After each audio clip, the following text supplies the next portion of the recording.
In this video, we're going to take a look at an orange ink by Sailor in their Kobe line number 8.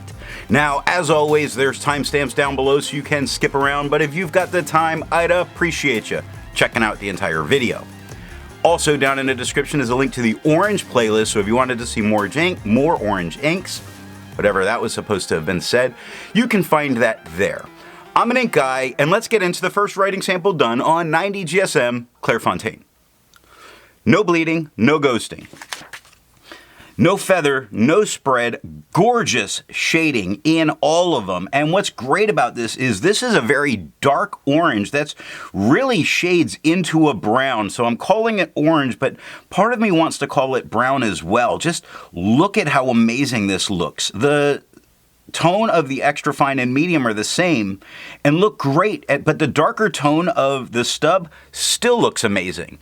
Now the extra fine only took 9 seconds to dry, the medium only took 13. Scrubby for both do show some color variation, and holy crap does it shade incredibly well. Yes, the smear test you could recover if you smeared while you were writing. To have a range of experience with this ink, all of the writing samples are done with a Jinhao 159 with a 1.1 stub, a Jinhao X450 with a medium, and a Jinhao X750 with an extra fine.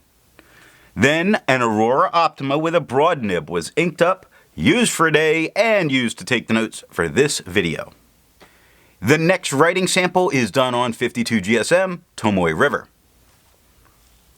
No bleeding, no ghosting, no feather, no spread. It does shade some in the stub. It does shade a little bit in the extra fine. It shades much better, I think, in the medium.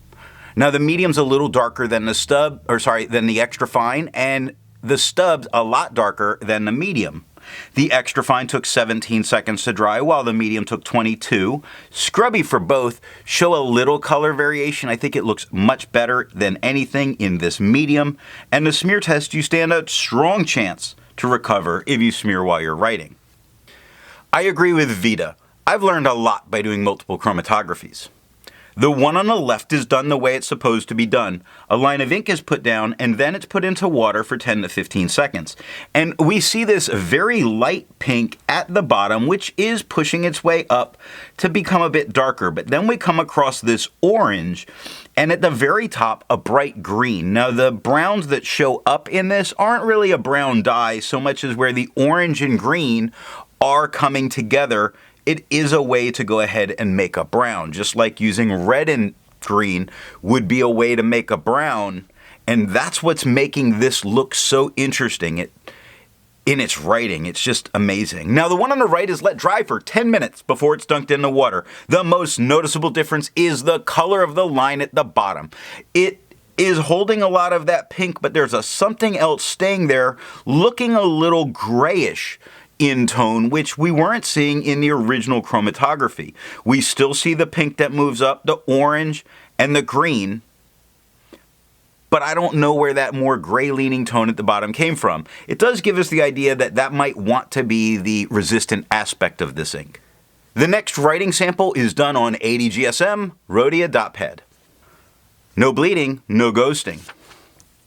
No feather, no spread, gorgeous color up here in the stub that has a little bit of shading. It's a gorgeous color. Much better shading in the extra fine, even better shading in the medium. Just amazing to look at. I am beyond impressed with this color. The extra fine and the medium are the same tone. The stub is darker than the rest of them. The extra fine took 11 seconds to dry, while medium took 15. Scrubby for both do show a little color variation, but it's much better in the writing, and the smear test you could recover if you smeared while you were writing. Resistance tests are done to see how this ink could be expected to perform on the page, and more importantly, how hard it may be to clean from your pen. The smear is allowed to dry for 3 days before testing it. Looking at the highlighter, I feel very good using this in a note-taking situation. It's going to destroy any shading that this ink has and make it look a little bit darker, but it looks good, it holds together, and the information's still very much there. Now, water's lifting most of this ink, but leaving this kind of pink tone behind like we saw in the second chromatography. Pen flush does everything that water does, a little bit more. We're starting to see some of the white of the paper coming through. It really only took water to get this out of my pen, and the 1/3 bleach solution that you're not going to need destroys it. The next writing sample is done on yellow Rhodia paper. This is not done to take a look at performance, as I've said a number of times. It's really about being able to look at tone change. And what I'm really noticing here is that it appears slightly darker in the extra fine, unaffected in the medium or in the stub. And I think the reason it looks slightly darker to me in the extra fine is more a trick your eye plays on colors depending on the color surrounding it. But regardless, if you are using this on yellow, it does stand out a little bit more. I think this actually could pass to be used in a professional environment if you use red ink, although it doesn't look red. I think the tones of this ink might work here, but I probably wouldn't gamble with that. For the inks tested, the average viscosity was 2.5, with the realm of normal being from 2.1 to 2.9. Sailor Kobe number 8 has a viscosity of 1.65, making this a wet ink. The next writing sample is done on life paper. No bleeding, no ghosting. No feather, no spread, not a lot of shading. There is a little shading in the stub. It's much better in the extra fine. And while I think the color looks better in the medium, it does have some shading, but I don't think the shading looks as good as the extra fine. So it's better color, but not as good shading. The extra fine's a little bit darker than, or the medium's a little bit darker than the extra fine, and the stub's a little darker than the medium. Extra fine took 9 seconds to dry, while medium took 16. Scrubby for both do show a little color variation. The color variation shows better in the writing than it did in the scrubby, and the smear test says you could recover if you smeared while you were writing. For the inks tested, the average dry time was 17 seconds, with the realm of normal being from 13 to 21 seconds. Sailor Kobe number 8 has an average dry time of 15 seconds, so it's normal. The last writing sample is done on Levenger paper.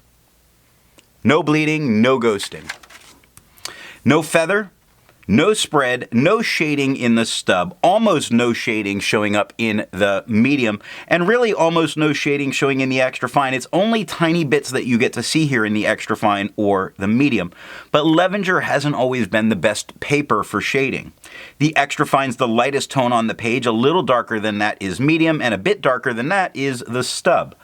Extra fine takes 7 seconds to dry, and the medium 11. Scrubby for both show no color variation, and we only get little bits in the writing really, but the smear test you could recover if you smeared while you were writing.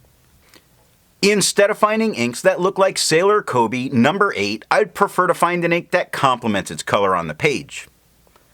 I decided to go with a blue-black ink, Parker Quink's Blue Black. Now, if you'd prefer a different complement color, then down in the description are links to those playlists. So what do I think of Sailor Kobe number 8? Really nice orange to brown in the shading. This looks cool in the writing and makes me happy to see it on the page. It really does bring joy to look at. So what nib and pen give the best writing experience with this ink? I really do like its very dark tone that you can get from a wet broad. But as much as I like that, I am really loving that orange to brown shading that I get from a medium flow fine pen. In a lot of the writing, the fine to me looked just amazing. It did depend on the paper. Sometimes the shading looked better in the medium. That's how it goes. I hope you got something out of this video, and in the next video, we're going to take a look at Diamine's Sparkling Shadows.